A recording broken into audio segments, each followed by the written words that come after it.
আওয়ামী লীগ ক্ষমতাচ্যুত হয়েছে প্রায় 4 মাস হতে চলেছে। এই সময় অসংখ্য অডিও কল রেকর্ড ফাঁস হলেও কখনো কোনো বিবৃতি দেননি আওয়ামী লীগের সভাপতি শেখ হাসিনা।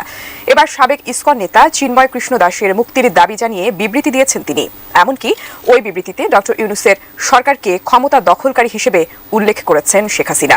দর্শক, চিন্ময় কৃষ্ণ দাসকে আটকের প্রতিবাদে আওয়ামী লীগের সভানেত্রী শেখ হাসিনা একটা বিবৃতি দিয়েছেন, যে বিবৃতিটিকে আমার কাছে খুবই রহস্যজনক। এবং ডোনাল্ড ট্রাম্প বাংলাদেশকে কঠোর বার্তা দেবেন, পাশাপাশি বাংলাদেশে মানবাধিকার লঙ্ঘনের অভিযোগগুলোর দিকেও বিশেষ নজর রাখবেন। হরে কৃষ্ণ। সুপ্রিয় দেশবাসী এবং সমস্ত সনাতন ধর্মাবলম্বী আমার প্রিয় ভাই এবং বোনেরা, আমার বক্তব্য প্রকাশ করতে চাই। এটা আবার কনফার্ম করা হয়েছে সরকারের পক্ষ থেকে, বর্তমান যে সরকার রয়েছে, মানে আজকেই চট্টগ্রামে সমস্ত হিন্দু যারা আছে তারা রাস্তায় নেমে মিছিল করতে শুরু। প্রিয় দর্শক, এই মাত্র পাওয়া খুবই গুরুত্বপূর্ণ ভিডিওতে আপনাকে স্বাগতম। দর্শক, আপনারা ভিডিওর থাম্বনেল দেখেই বুঝতে পেরেছেন আজকের ভিডিওটি কতটা গুরুত্বপূর্ণ হতে চলেছে।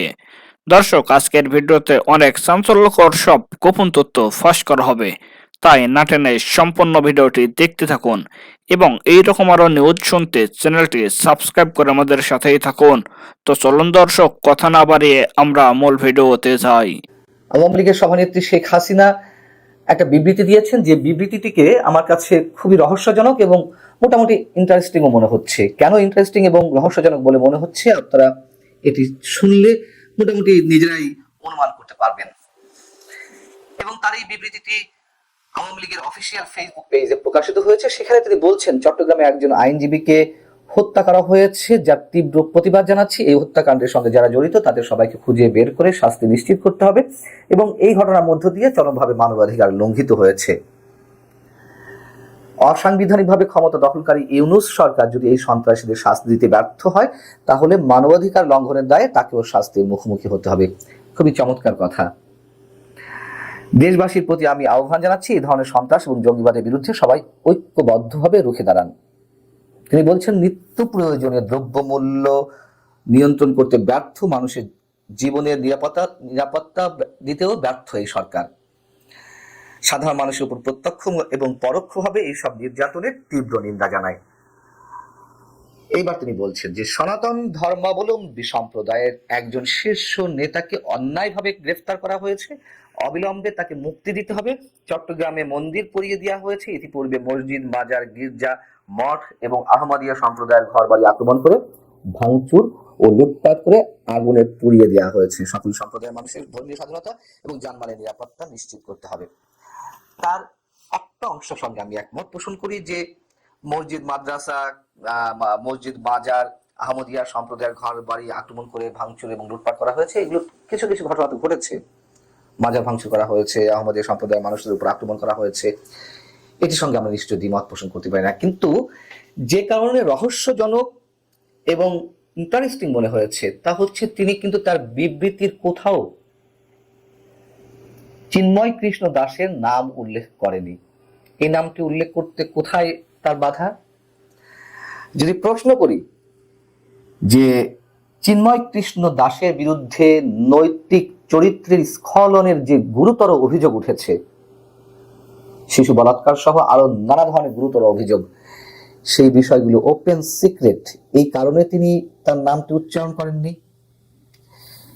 যদি বলি ইসকন যেখানে চিন্ময় কৃষ্ণ দাসের দায়িত্ব নিতে চাইছে না এবং তাকে অব্যাহতি দিয়েছে, বহিষ্কার করেছে স্থায়ীভাবে, সেই কারণে তিনি নামটি নিতে চাইছেন না, যেহেতু ইসকনের বিরোধিতাও তিনি করতে চান না খুব স্বাভাবিকভাবে। তাহলে কি ভুল হবে? যদি আরো একটি প্রশ্ন তুলি যে চিন্ময় কৃষ্ণ দাসকে সামনে রেখে সাম্প্রদায়িক উস্কানি দেওয়া হচ্ছিল এদেশে সাম্প্রদায়িক দাঙ্গা বাঁধানোর জন্য, এটা এখন ওপেন সিক্রেট, সে কারণে তিনি একটু সেফ সাইডে থাকার জন্য তার নামটি উচ্চারণ করেননি। তিনি যে তার উদ্দেশ্যে এই বিবৃতিটি দিয়েছেন এটি তো স্পষ্ট। তাহলে প্রশ্ন উঠতে পারে, তিনি তাহলে এই বিবৃতিটি দিলেন কেন? খুব স্বাভাবিকভাবেই বিবৃতিটি দেওয়ার প্রয়োজন ছিল। অন্তত হিন্দু জনগোষ্ঠীর একটি বিশাল অংশ তো যেভাবেই হোক চিন্ময় কৃষ্ণ দাসের অনুসারী, এবং যেখানে ভারতের পক্ষ থেকে কড়া সব বার্তা দেওয়া হচ্ছে বাংলাদেশ সরকারকে, চিন্ময় কৃষ্ণ দাসকে আটকের বিষয়ে ভারতকেও খুশি রাখতে হবে, হিন্দু সম্প্রদায়ের মানুষদের খুশি রাখতে হবে, আর তিনি তো সর্বোপরি ভারতীয় অবস্থান করছেন, সো তাকে তো কিছু না কিছু বলতে হবে। এই জন্য বলছিলাম যে শেখ হাসিনার এই বিবৃতিটি আমার কাছে যথেষ্ট ইন্টারেস্টিং এবং রহস্যজনক মনে হয়েছে। রহস্যজনক বলতে তাহলে দিলেন কেন? যাই হোক, আমার ব্যাখ্যাটা আমি দিয়েছি, এখন আপনাদের কাছে কতটা গ্রহণযোগ্য সেটি আপনারাই বলতে পারবেন। এবার ইসকন যে বৃহস্পতিবার চিন্ময় কৃষ্ণ দাসের বিষয়ে কোনো দায় বহন করবে না এমনটা জানিয়ে সংগঠনের পক্ষ থেকে সংবাদ সম্মেলন করা হলো, সেটিকে আবার আনন্দবাজার পত্রিকা কি বলছে? তারা আবার স্বীকার করতে চাইছে না সরাসরি, যেরকম একটি সংবাদ সম্মেলন ইসকনের পক্ষ থেকে করা হয়েছে। তারা বাংলাদেশের সংবাদ মাধ্যমের উদাহরণ দিয়েছে, রেফারেন্স দিয়েছে। আনন্দবাজার পত্রিকার যে রিপোর্টটি সংক্রান্ত শেখ হাসিনা বিবৃতির বিষয়ে সেখানে উল্লেখ করা রয়েছে, এবং সেখানে বলা হচ্ছে বাংলাদেশের সংবাদ মাধ্যম মারফত জানা গেছে যে ইসকন চিন্ময় কৃষ্ণ দাসের বিষয়ে কোনো দায়িত্ব নেবে না। কেন? আনন্দবাজারের প্রতিনিধি এই দেশে আছে না, তিনি তো সব ধরনের খবর পাঠান, নিশ্চয়ই এটিও পাঠিয়েছেন, কিন্তু তারা সেটি সরাসরি উচ্চারণ করতে চাইছে না, বাংলাদেশের সংবাদ মাধ্যমে রেফারেন্স কথা বলতে চাইছে।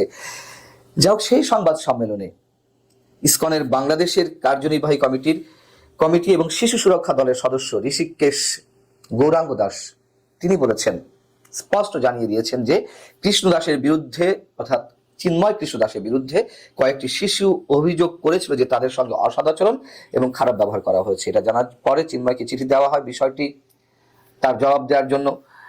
তখন তদন্তের সাথে 3 মাসের জন্য তাকে সংগঠন এবং পুণ্ডরিক ধামের পদ থেকে বিরত থাকতে বলা হয়, তবে তিনি তা মানেননি, সংগঠনের নির্দেশনাও শোনেননি। এই কারণে তাকে ইসকন বাংলাদেশ থেকে স্থায়ীভাবে গত জুলাইয়ে বহিষ্কার করা হয়েছে। এবং সেখানে বলা হচ্ছে তাকে কেন্দ্র করে তার সমর্থকদের সাথে আইনজীবীদের সঙ্গে যে সংঘর্ষ হয়েছে, সেই সংঘর্ষে সাইফুল ইসলাম নামে যে একজন আইনজীবী নিহত হয়েছেন, এটি আইনজীবী সমিতির সভাপতি তিনি নিজেই দাবি করেছেন বিভিন্ন গণমাধ্যমে যে গুমের অভিযোগের সত্যতা মিলেছে। র্যাবের সাবেক 2 কর্মকর্তাকে ট্রাইব্যুনালে হাজিরের নির্দেশ। র্যাবের সাবেক 2 কর্মকর্তার বিরুদ্ধে গুম ও নির্যাতনের অভিযোগের প্রাথমিক সত্যতা পেয়েছে আন্তর্জাতিক অপরাধ ট্রাইব্যুনালের তদন্ত সংস্থা। তারা হলেন রাঙ্গামাটি ট্রেনিং সেন্টারের সাবেক পুলিশ সুপার মহিউদ্দিন ফারুকী ও বরিশাল রেঞ্জের অতিরিক্ত পুলিশ সুপার আলেপ উদ্দিন। আগামী সোমবার 2 ডিসেম্বর গুমের অভিযোগে দায়ের করা মামলায় তাদেরকে ট্রাইব্যুনালে হাজিরের নির্দেশ দেওয়া হয়েছে। বৃহস্পতিবার 28 নভেম্বর বিচারপতি গোলাম মর্তুজা মজুমদারের নেতৃত্বে 2 সদস্যের ট্রাইব্যুনালে আদেশ দেন। বিষয়টি নিশ্চিত করেছেন আন্তর্জাতিক অপরাধ ট্রাইব্যুনালের প্রসিকিউটর গাজী এইচ.এম. তামিম। তিনি বলেন, বৈষম্যবিরোধী ছাত্র আন্দোলনে রাজধানীর শনির আকরা জুবায়ের ওমর খানের মৃত্যুর মামলায় গ্রেপ্তার হয়ে জেল হাজতে রয়েছেন রাঙ্গামাটি ট্রেনিং সেন্টারের সাবেক police super SP Mohiuddin Faruki ও বরিশাল রেঞ্জের অতিরিক্ত পুলিশ সুপার আলেপ উদ্দিন। গুমের অভিযোগে ট্রাইব্যুনালে দায়ের করা মামলায় গ্রেপ্তার দেখিয়ে তাদের হাজির করার জন্য আজ আবেদন করেছিলাম। তাদের বিরুদ্ধে অসংখ্য গুম ও নির্যাতনের অভিযোগ রয়েছে। গুম কমিশন তদন্ত করছে। গুম কমিশনের প্রাথমিক তদন্তে সত্যতাও মিলেছে। প্রসিকিউটর তামিম বলেন, ট্রাইব্যুনালে রিপোর্ট দাখিলের প্রেক্ষিতে আজ 2টি দরখাস্তের মাধ্যমে ট্রাইব্যুনালের নজরে আনা হয়েছে। ট্রাইব্যুনালের আবেদন 2টি মঞ্জুর করেছেন। আগামী 2 ডিসেম্বর সোমবার অভিযুক্ত 2 সাবেক র্যাব কর্মকর্তাকে ট্রাইব্যুনালে উপস্থাপনের জন্য আদেশ দেওয়া হয়েছে।